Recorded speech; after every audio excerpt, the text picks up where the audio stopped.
And then we take it and apply it to the top of this. And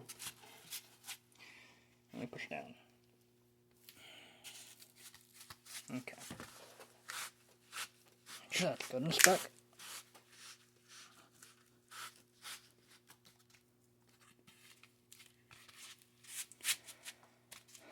So I'm going to go ahead and just stick a piece of scrap foam in that just to make sure it stays, or cover that little spot, up. I don't recommend doing this for your actual builds, but this will just help me with the whole taping up bits and stuff of this. So we just take that. We can just push this particular piece in. Okay. That fills up that spot there. Okay. And here, we take our strapping tape. I'm actually going to get my not cut in half roll of strapping tape.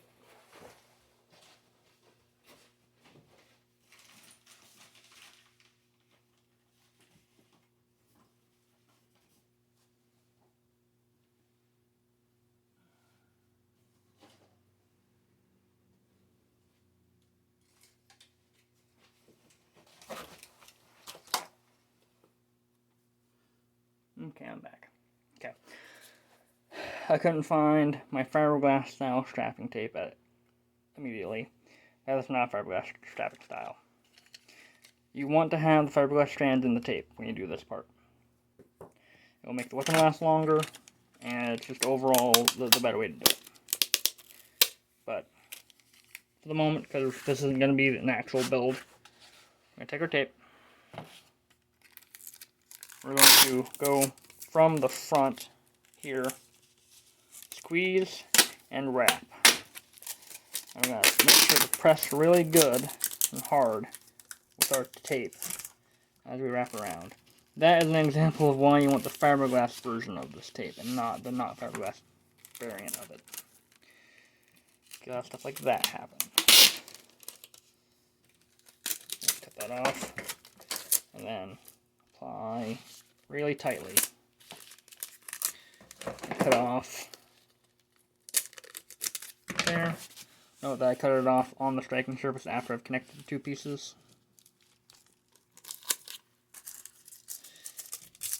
You want to do that there at least three of the spots. Top, bottom, mid. At the least. I generally do it to the whole thing that way. But that makes sure that the tape or adhesive does not come off. You can also take the tape, put it on the flat of the weapon,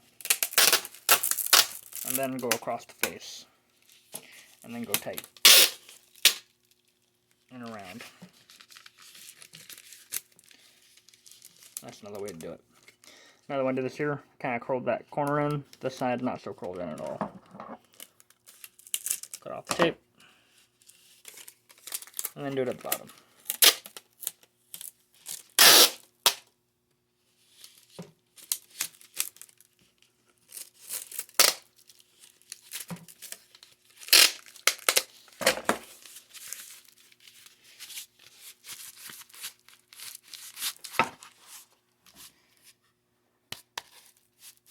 And then you have this here piece. You want to take the top,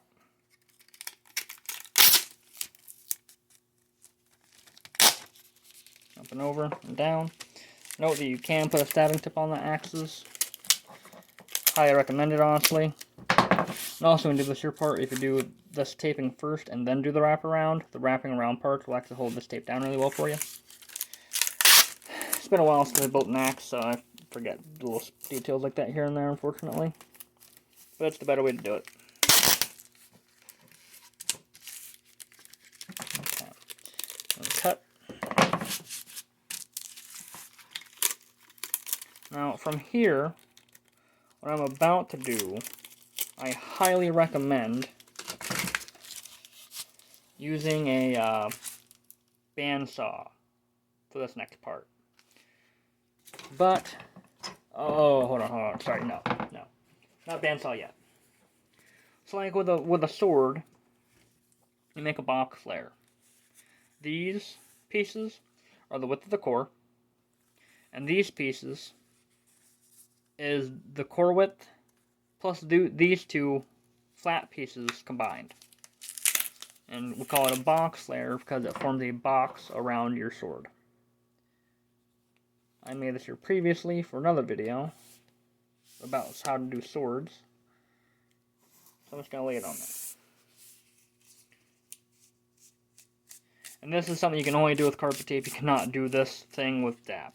DAP will just shred the foam when you try to take it off your core or anything. That's what it does. I missed a little bit. That's okay. Might as well zone scraps of foam. Now we push this here piece down. And push down on that. Really good.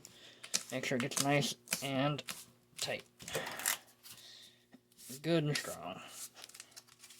Good and strong. Okay. Next we will make a little bit more extra half padding on this.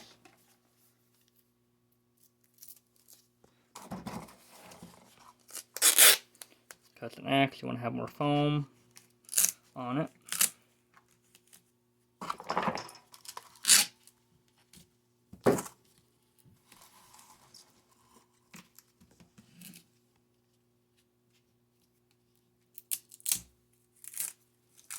Okay. Then we apply our blue foam piece onto that. Push it down. Come from behind.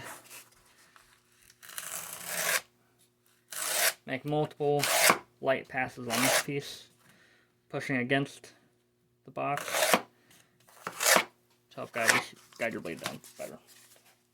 Note when I started I didn't do that. It's a little shelf, because as I was making the cut, my blade was tilted a little bit and was cutting inwards. That would have made my half padding really thin on the front. So kicking the blade this way a little bit on that last cuts. That's why you see there's a little shelf there. That's why when you cut your weapon blades, you want to use your ruler for that. Use your ruler to keep your knife straight, so that when you're cutting, you're not tilting and causing diagonal cuts in your swords. So we have this. Next we will... So generally I would advise putting on your blade foam, and then from there, cutting out your beard shape.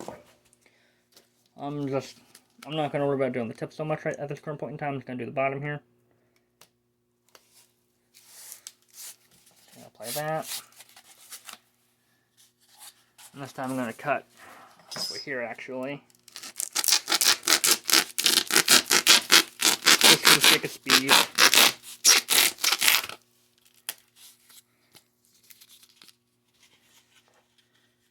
And we're just wanting the bottom to be good. We don't care about the tip right now. Just want the bottom. Okay. And then from here you can wrap more strapping tape around to hold these on really well. But now, we're going to cut out our beard shape.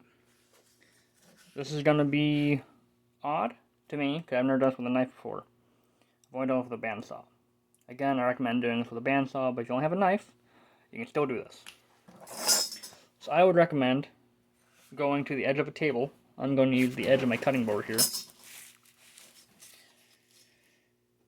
Starting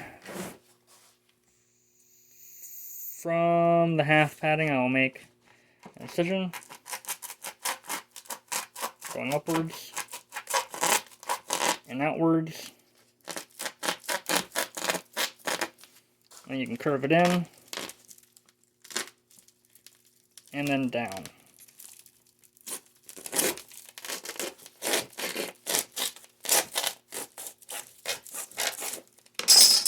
Like that. And now you have a little beard on your axe. You can design it however you want to. You can have it like this. You can have it come up a little bit more and then come down.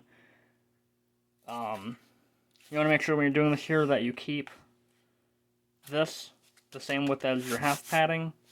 And you can, with a bandsaw, it's a lot easier, actually cut the bottom edge of your striking layer, and that makes it look a lot cleaner. I have a number of axes that I built, again, using a bandsaw with really good, sharp, clean cuts on the bottom edge, and the whole thing, like this, the beard looked really nice. This one is not a very well put together bit right here. This is just because this is just for demonstration purposes. I'm going to take all of this off and use the core again for another video. But that is how to build an axe and dag. I'm now going to hit my table with this, and then hit myself with it. Demonstrate the strength of the beard.